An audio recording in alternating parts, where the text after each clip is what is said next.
энэ аж ахуй нэгжүүдийн татврын үр бүр 2.5 дахин нэмэгдээд байна гэдэг чинь ерөнхийдөө аж ахуй нэгжүүдийн татврын ачааллаас болоод бас энэ татвараа төлж чадахгүй байдал үүсээд байна гэсэн л үг шүү дээ. Тэгэхээр бид нар бол одоо энэ эдийн засаг хүндэрж байгаа нөхцөлд энэ аж ахуй нэгж байгууллагууд дээрээ тэр татврын акт энэ төр тавьдаг асуудал дээрээ одоо арай нэг өөр бодлого баримтлах хэрэгтэй болчиход байгаа. Тэгэхээр бидний хийж байгаа дүгнэлтүүд бас шал өөр байгаа юм л та. За тэгээд төсвийн доктортой байдлын зөвлөлөөс бас нэг асуух асуулт байна. Засгийн газрын үр 35.4 их 80 төгрөгт хүрсэн байна.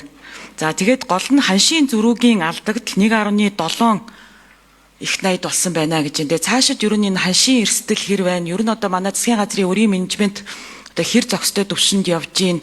Цаашид энэ тал дээр одоо макро эдийн засгийн төвшөнд ямар эрсдэл гарах уу гэдэг дээр төсвийн доктортой байдлын зөвлөлөөс нэг хариулт хэлээч. За, нэг номерын микрофон төсвийн доктортой байдлын зөвлөл хариулъя. За, Уганбаатар төсвийн доктортой байдлын зөвлөл жаргалан гишүүний асуултанд товч хариулъя. За, бидний эхний дүгнэлтээр бол засгийн газрын нийт үр бол эх жилүүдэд өсөх хандлагатай байна гэдэг ийм дүгнэлтийг гаргасан. Энэ дээр анхаарах ёстой гэдэг ийм зүйлийг бол ярьсан.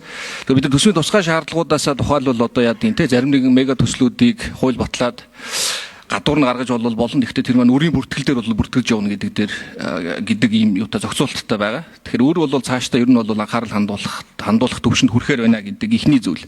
Хоёр дахь асуудал нь авж байгаа зээл бол эдийн засгийн өсөлт хоёрын хоорондын зөрүү тэгээд дээрэс нь төсвийн алдагдал гэсэн иймэрхүү зүйлүүдээр л үрийн ерөнхий динамикийг бид нар бол голдож хардаг.